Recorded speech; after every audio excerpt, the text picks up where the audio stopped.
Assalamualaikum warahmatullahi wabarakatuh.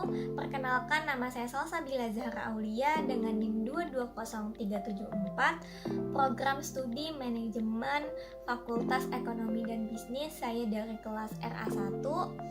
Di sini saya ingin membuat video presentasi untuk tugas UTS dengan mata kuliah teori ekonomi. Materi pertama itu teori ekonomi dan ruang lingkupnya. Ekonomi adalah ilmu yang mempelajari perilaku individu dan masyarakat dalam menentukan alokasi sumber daya yang langka dalam upaya memenuhi dan meningkatkan kualitas hidupnya. Teori ekonomi merupakan kerangka konsep yang berasal dari beberapa data nyata yang disusun, diolah, serta diuji coba sehingga membentuk asumsi yang bersifat umum. Teori ekonomi dapat dibagi menjadi dua, yaitu ekonomi makro dan ekonomi mikro. Ekonomi makro itu mempelajari mekanisme kerja perekonomian secara keseluruhan, meliputi fenomena ekonomi yang luas seperti tingkat pengangguran, tingkat pertumbuhan ekonomi, inflasi, pendapatan nasional, dan tingkat harga. Sedangkan ekonomi mikro itu mempelajari kegiatan ekonomi dari produsen dan konsumen dalam penentuan kuantitas, harga, dan alokasi sumber daya. Masalah pokok ekonomi muncul karena kesepakatan yang dicapai antara kebutuhan manusia yang tidak terbatas dan sumber daya yang terbatas. Selanjutnya, masalah ekonomi terbagi dalam dua kategori, yaitu masalah pokok ekonomi klasik atau bisa disebut juga tradisional dan masalah ekonomi modern. Masalah ekonomi klasik fokus pada produksi dan distribusi barang dan jasa, sedangkan masalah ekonomi modern itu menekankan pada kebutuhan manusia dan lingkungan. Selanjutnya, beberapa teori ekonomi yang terkenal antara lain teori pertumbuhan ekonomi yang dapat menjelaskan bagaimana kondisi perekonomian suatu wilayah mengalami peningkatan. Selanjutnya, teori pertumbuhan ekonomi dibagi menjadi 4 macam, yaitu klasik, neoklasik, historis, dan modern. Teori ekonomi klasik fokus pada jumlah penduduk, sedangkan teori ekonomi neoklasik fokus pada faktor produksi. Teori ekonomi historis fokus pada sejarah perkembangan ekonomi, sedangkan teori ekonomi modern fokus pada inovasi dan teknologi. Dalam perkembangannya, ilmu ekonomi semakin dinamis dan menyesuaikan dengan perkembangan teknologi saat ini. Aktivitas ekonomi membutuhkan inovasi, pengembangan teknologi digital dalam rangka semakin memudahkan berbagai kegiatan dan aktivitas ekonomi masyarakat. Materi yang kedua itu perkembangan teori ekonomi. Perkembangan teori ekonomi dimulai dari masa praklasik seperti pemikiran ekonomi Yunani zaman kuno, skolastik, merkantilisme, dan fisiokrat. Yang selanjutnya itu pemikiran ekonomi klasik yang dipelopori oleh Adam Smith menekankan pada kebebasan individu dan politik ekonomi laissez-faire. Selanjutnya, pemikiran kapitalisme muncul sebagai sistem ekonomi yang didasarkan pada pengembangan hak milik pribadi dan pemeliharaannya, serta kebebasan individu. Pemikiran ekonomi terus berkembang hingga saat ini melalui kontribusi tokoh-tokoh seperti Ibnu Khaldun, Francois Quesnay, Karl Menger, hingga teori ekonomi makro New Keynesian. Teori ekonomi mikro membahas tentang teori harga, produksi, dan pasar, sementara teori ekonomi makro membahas tentang kebijakan fiskal moneter dan hubungan antara perekonomian dengan faktor-faktor lain seperti politik, sosial, dan lingkungan. Selanjutnya, perkembangan teori ekonomi juga dipengaruhi oleh situasi dan kondisi perekonomian lokal, regional, maupun global. Dengan demikian, perkembangan teori ekonomi mencakup berbagai konsep dan pandangan yang terus berkembang seiring perkembangan zaman, dari masa praklasik hingga teori ekonomi modern. Selanjutnya, materi yang ketiga itu ada elastisitas permintaan dan penawaran. Elastisitas permintaan adalah ukuran perubahan jumlah permintaan barang sebagai akibat perubahan harga. Sedangkan elastisitas penawaran adalah perubahan angka yang menunjukkan berapa persen perubahan jumlah barang dan jasa yang ditawarkan apabila harga barang berubah. Terdapat 5 jenis koefisien elastisitas harga pada permintaan, yaitu elastis, inelastis, elastis uniter, elastis sempurna, dan inelastis sempurna.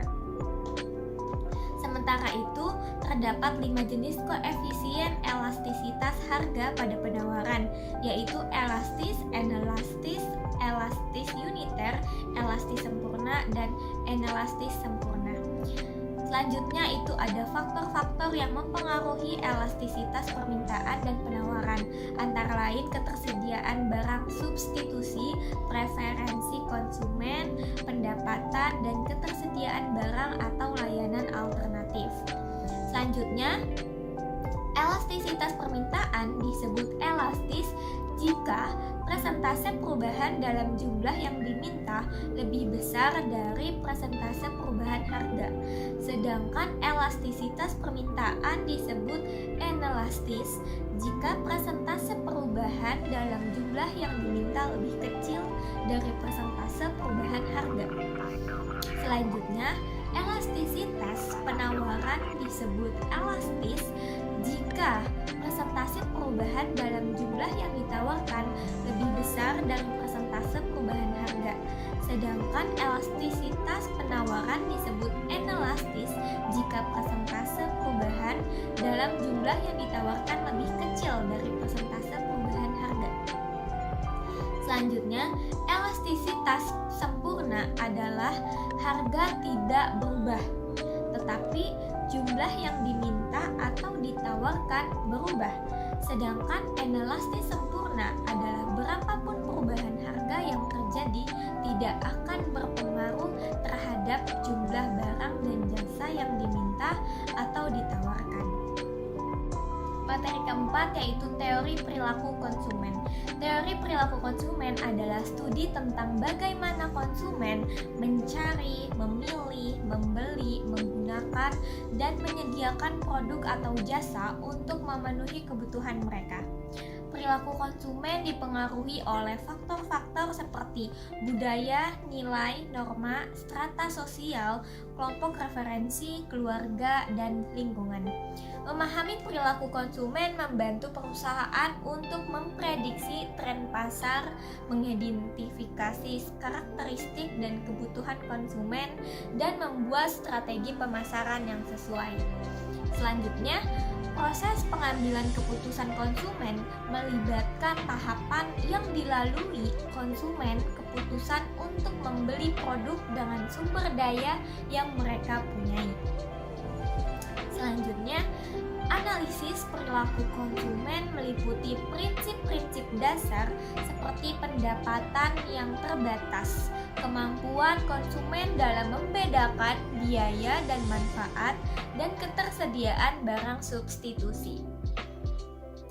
Selanjutnya, teori perilaku konsumen juga membahas tentang jenis-jenis perilaku konsumen, seperti perilaku konsumen rasional, perilaku konsumen yang hanya menggunakan merek terkenal, dan perilaku konsumen yang membeli produk demi gengsi.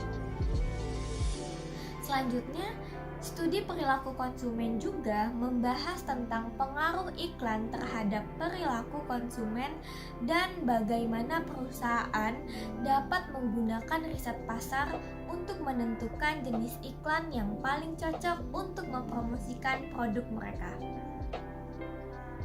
Selanjutnya, dengan memahami teori perilaku konsumen, perusahaan dapat mengembangkan strategi pemasaran yang lebih efektif dan memenuhi kebutuhan konsumen dengan lebih baik. Selanjutnya, materi kelima ada teori biaya dan permintaan.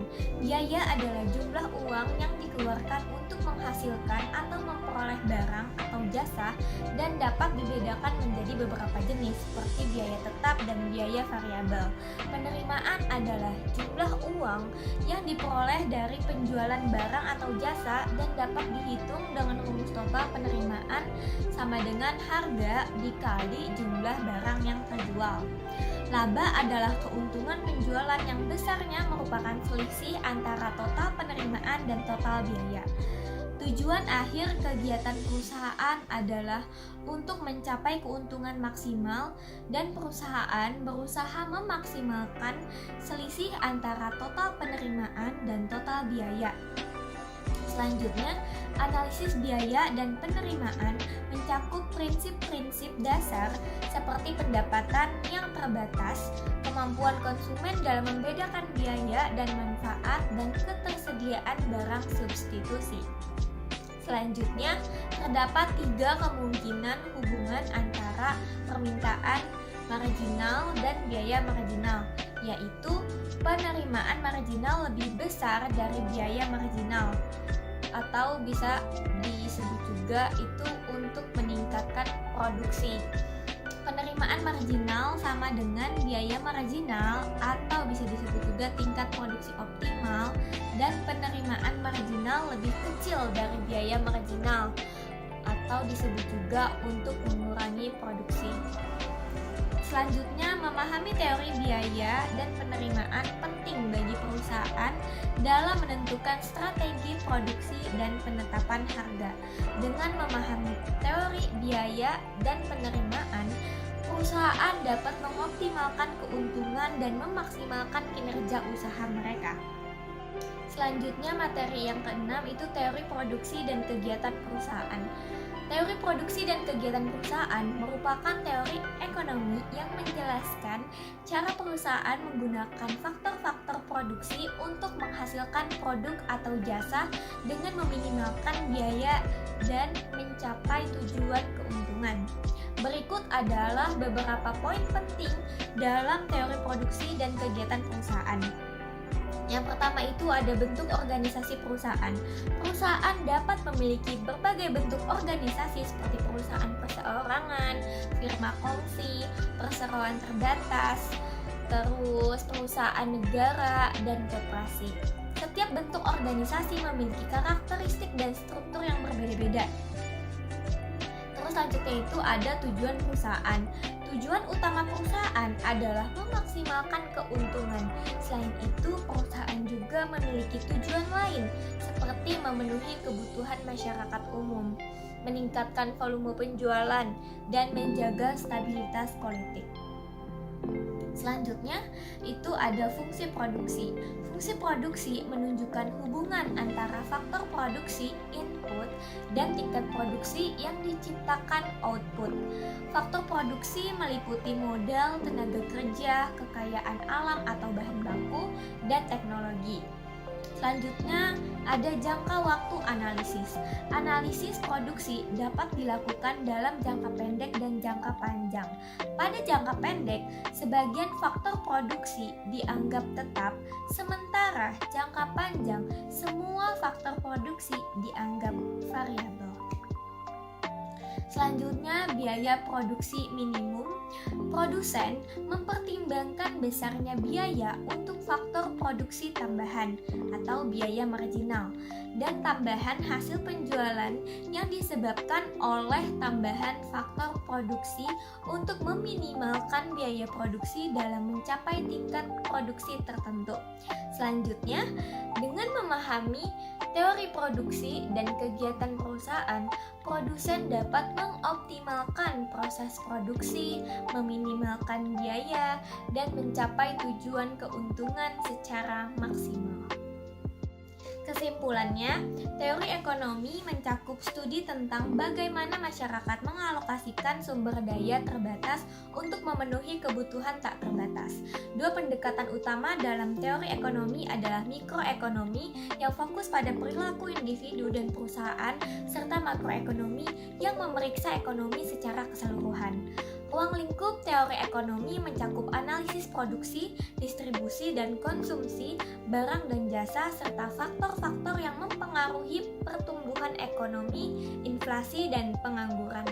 Selanjutnya, teori ekonomi memberikan landasan bagi kebijakan ekonomi dan membantu memahami dinamika kompleks dalam sistem ekonomi global. Ruang lingkup mikroekonomi mencakup beberapa aspek seperti interaksi di pasar barang, terus perilaku penjual dan konsumen, terus interaksi di pasar faktor, terus produksi, teori nilai guna. Sementara itu, ruang lingkup ekonomi makro mencakup aspek-aspek seperti keseluruhan perekonomian, seperti inflasi, terus kemiskinan dan neraca, kebijakan pemerintah dan perusahaan, terus dampak ekonomi terhadap masyarakat, perusahaan, dan pasarnya. Selanjutnya, teori ekonomi menjelaskan bagaimana individu, kelompok, dan masyarakat membuat keputusan dalam konteks ekonomi, mencakup pilihan yang dibuat oleh faktor-faktor ekonomi seperti keuntungan, biaya, dan kesempatan. Dalam konteks global, teori ekonomi membantu kita memahami bagaimana perubahan ekonomi mempengaruhi kehidupan di berbagai negara dan berdampak pada pertumbuhan ekonomi yang berkelanjutan. Selanjutnya saya akan membuat video tugas UAS. Bab 1. Struktur pasar. Struktur pasar adalah penggolongan produsen kepada beberapa bentuk pasar berdasarkan pada ciri-ciri seperti jenis produk yang dihasilkan, banyaknya perusahaan dalam industri, mudah tidaknya keluar atau masuk ke dalam industri, dan peranan iklan dalam kegiatan industri.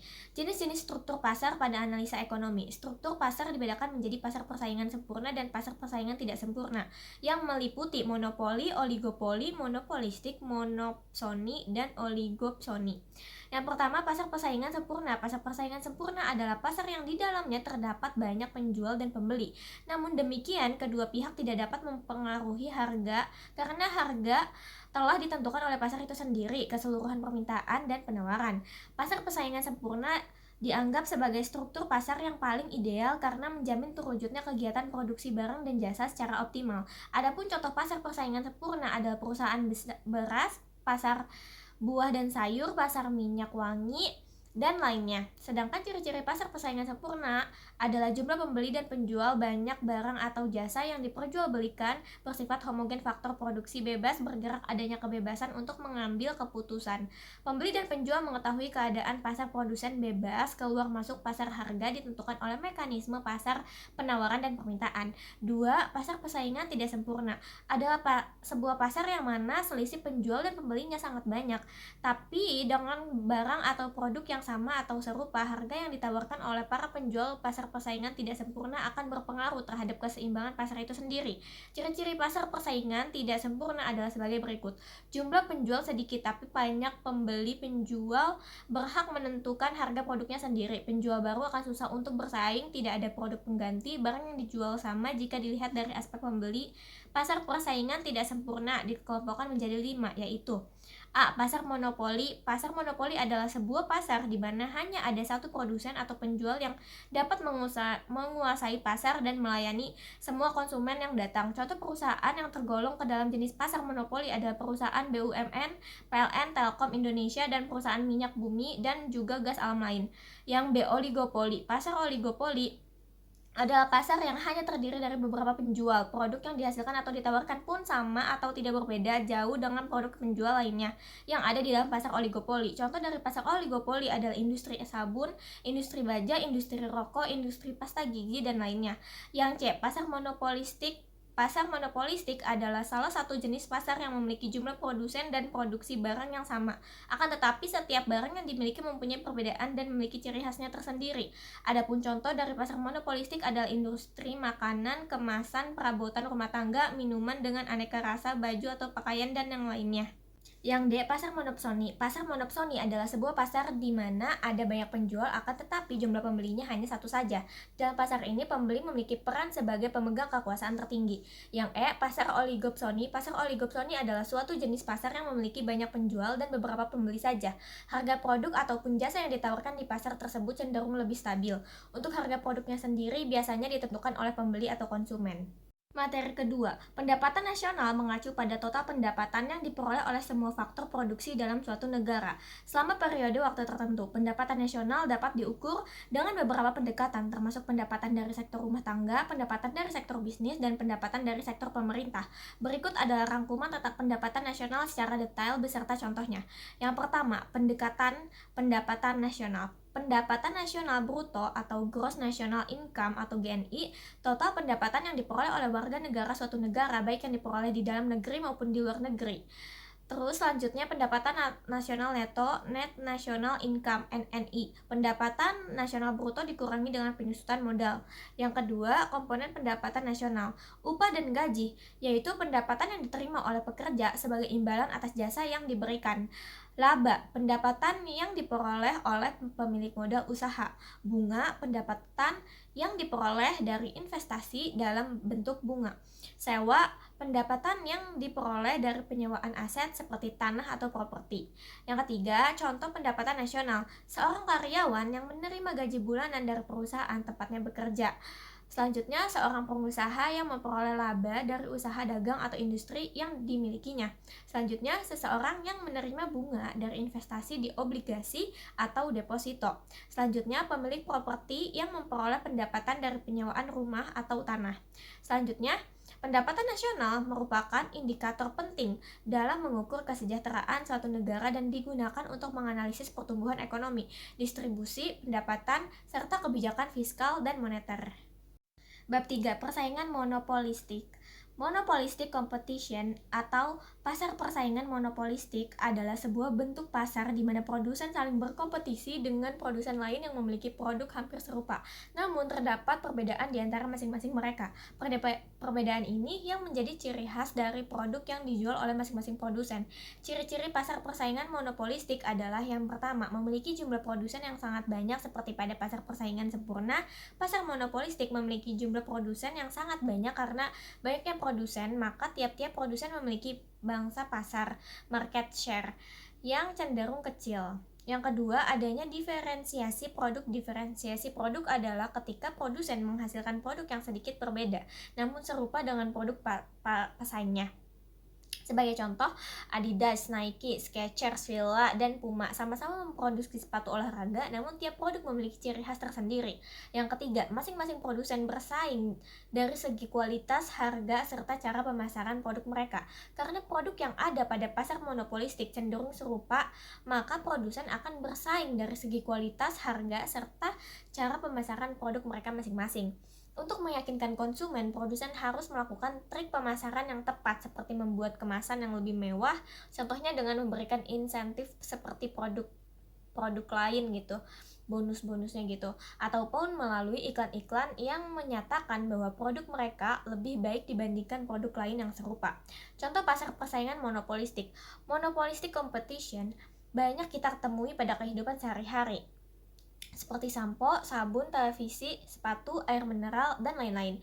Pada pasar air mineral, ada banyak produsen yang memproduksi air mineral seperti Aqua, Fit, Le Mineral, Prima, atau Nestle. Masing-masing produsen memiliki ciri khas tersendiri seperti kemasan, kualitas, atau ukuran yang membedakan produknya dengan produk saingan. Contoh lain, untuk sepatu olahraga, Reebok, Adidas, Fila, dan Nike sama-sama memproduksi sepatu olahraga. Namun masing-masing mereka memiliki desain keunikan serta keunggulan yang berbeda-beda. Konsumen pada akhirnya akan memilih produk sesuai dengan preferensinya. Bab 4. Pasar bebas dan kebijakan pemerintah. Pasar bebas atau dikenal juga dengan perdagangan bebas adalah kebijakan di mana pemerintah tidak melakukan diskriminasi terhadap impor atau ekspor. Perdagangan bebas dapat dicontohkan dengan Uni Eropa, MEA, dan sebagainya. Indonesia menerapkan pasar bebas walaupun tidak secara menyeluruh. Hal tersebut karena pemerintah tidak melepas begitu saja semua komoditas di pasar. Salah satu contohnya adalah harga listrik yang ditentukan oleh subsidi pemerintah. Berbicara tentang pasar bebas, maka akan terkait penerapan prinsip ekonomi berdasarkan adanya hukum permintaan dan penawaran. Setiap keputusan dan aksi individu yang erat dengan jasa barang maupun uang akan bersifat sukarela. Oleh karena itu, dapat disimpulkan bahwa pasar bebas adalah pasar tempat para penjual dan pembeli bebas memutuskan masalah perdagangan dan bisnisnya. Kebijakan perdagangan pasar bebas segala bentuk kebijakan tidak memiliki patokan atau paksaan dari pihak lain, termasuk pemerintah. Kebijakan perdagangan pasar bebas umumnya mempromosikan hal-hal seperti perdagangan barang tanpa pajak termasuk tarif atau hambatan perdagangan lainnya. Selanjutnya perdagangan jasa tanpa pajak atau hambatan perdagangan lainnya. Selanjutnya akses ke pasar yang tidak diatur. Selanjutnya akses informasi pasar yang tidak diatur. Selanjutnya perdagangan jasa tanpa pajak atau hambatan perdagangan lainnya. Sistem pasar bebas. Operasi sistem pasar bebas diperbaiki pemerintah agar dapat beroperasi secara ideal, yaitu dapat beroperasi dengan lebih ideal dengan mengembangkan ekonomi dan pada saat yang sama meningkatkan kemakmuran untuk seluruh masyarakat. Untuk memahami operasi dari suatu sistem pasar bebas perlu dilihat yang pertama, bagaimana sistem tersebut menyelesaikan masalah, apa, bagaimana, dan untuk siapa. Yang kedua, bagaimana pula sistem itu membuat penyesuaian-penyesuaian terhadap berbagai perubahan yang berlaku di berbagai pasar dalam perekonomian. Dalam memenuhi kebutuhan ini, perlulah dilihat interaksi yang berlaku di pasar barang dan pasar faktor produksi melalui analisis keseimbangan sebagian dan analisis keseimbangan umum. Dalam analisis keseimbangan sebagian ditunjukkan bagaimana perubahan keadaan di suatu pasar barang, misalnya pakaian, akan mempengaruhi pasar faktor dari barang tersebut, pakaian. Sedangkan analisis keseimbangan umum menerangkan hubungan saling mempengaruhi dari berbagai barang di pasar barang dan di pasar faktor. Materi kelima, kebijakan fiskal dan kebijakan moneter merupakan dua instrumen utama yang digunakan oleh pemerintah dan bank sentral untuk mengatur aktivitas ekonomi suatu negara. Yang pertama, kebijakan fiskal. Kebijakan fiskal merujuk pada pengaturan pendapatan dan pengeluaran pemerintah untuk memengaruhi aktivitas ekonomi. Instrumen utama kebijakan fiskal adalah perubahan dalam pajak dan pengeluaran pemerintah. Contoh kebijakan fiskal ekspansif adalah penurunan pajak untuk mendorong konsumsi dan investasi, serta peningkatan pengeluaran pemerintah untuk memicu pertumbuhan ekonomi. Sebaliknya, kebijakan fiskal kontraktif melibatkan kenaikan pajak dan pengurangan pengeluaran pemerintah untuk mengendalikan inflasi dan defisit anggaran. Yang kedua, kebijakan moneter. Kebijakan moneter mengacu pada pengaturan pasokan uang dan suku bunga oleh bank sentral untuk mengendalikan inflasi, pertumbuhan ekonomi, dan stabilitas mata uang. Contoh kebijakan moneter ekspansif adalah penurunan suku bunga untuk mendorong pinjaman dan investasi secara peningkatan pasokan uang untuk meningkatkan likuiditas. Di sisi lain, kebijakan moneter kontraktif melibatkan kenaikan suku bunga dan pengurangan pasokan uang untuk mengendalikan inflasi. Contoh kebijakan fiskal dan moneter. Kebijakan fiskal, pemerintah Amerika Serikat memberlakukan paket stimulus fiskal yang meliputi pemotongan pajak dan program infrastruktur untuk merespons resesi ekonomi. Kebijakan moneter, Bank Sentral Eropa (ECB) menetapkan suku bunga rendah dan meluncurkan program pembelian obligasi untuk mengatasi masalah deflasi dan merangsang pertumbuhan ekonomi. Keseimbangan antara kebijakan fiskal dan kebijakan moneter sangat penting dalam mencapai tujuan ekonomi makro, seperti pertumbuhan ekonomi yang stabil, inflasi yang terkendali, dan stabilitas sistem keuangan. Dengan memahami peran dan dampak dari kedua kebijakan ini, pemerintah dan bank sentral dapat merespon perubahan kondisi ekonomi dengan tepat dan efektif. Bab 6. Perekonomian terbuka. Perekonomian terbuka merujuk pada situasi di mana sebuah negara terlibat dalam perdagangan internasional dan memiliki hubungan ekonomi dengan negara-negara lain. Fungsi perdagangan internasional melibatkan ekspor dan impor barang dan jasa antara negara-negara. Arus modal, pergerakan investasi dan modal ke dan dari negara. Arus tenaga kerja, mobilitas tenaga kerja lintas batas negara. Tujuan diversifikasi ekonomi memungkinkan negara untuk mendiversifikasi sumber pendapatan dan mengurangi risiko ekonomi. Peningkatan kesejahteraan, meningkatkan kemakmuran melalui akses ke pasar global dan sumber daya. Model dan pendekatan, model Fleming menggambarkan hubungan antara kebijakan moneter, kebijakan fiskal, dan pergerakan modal dalam perekonomian terbuka. Pendekatan floating exchange rate, mata uang dibiarkan mengambang mengikuti mekanisme pasar. Contohnya, Uni Eropa, suatu contoh perekonomian terbuka di mana negara-negara anggota terlibat dalam perdagangan dan arus modal yang intensif. Cina, dengan ekonomi yang semakin terbuka, Cina menjadi pusat perdagangan global dan memiliki dampak besar pada ekonomi dunia. Dalam perekonomian terbuka, kebijakan ekonomi suatu negara dapat dipengaruhi oleh peristiwa dan kondisi ekonomi di negara lain, sehingga penting untuk memahami dinamika hubungan internasional dalam konteks ekonomi. Sekian dari video presentasi saya kali ini, kurang lebihnya mohon maaf. Wabillahi taufiq walhidayah. Wassalamualaikum